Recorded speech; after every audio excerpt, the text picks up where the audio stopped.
The Wandrin Warbler is definitely a pretty strong segment of Mickey Mouse Funhouse, and my favourite segment in this episode. It's from the 7th episode of the first season, and it aired alongside Minnie's Big Delivery.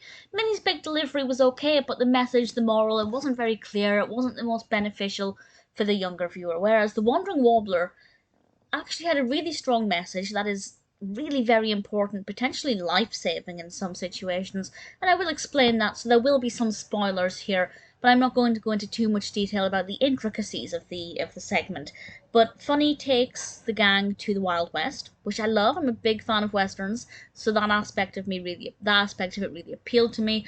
I love the costumes, I love the scenery, the music was beautiful, and it actually centers around a country singer, and she's called the Wandering Warbler.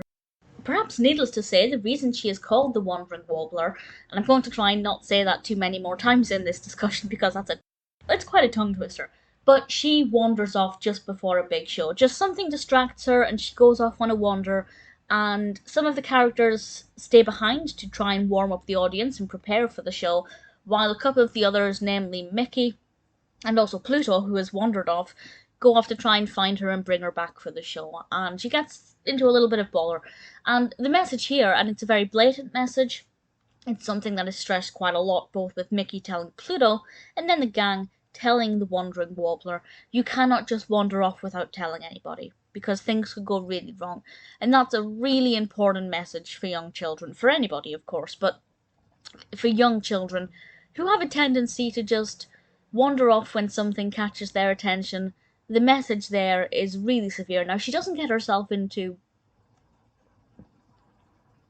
really, really serious danger. It doesn't go dark. But there is this sense here that if you wander off, people are going to be worried.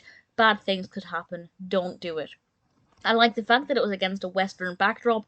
It didn't have to be. This narrative could have worked in any kind of scenario, in any kind of setting.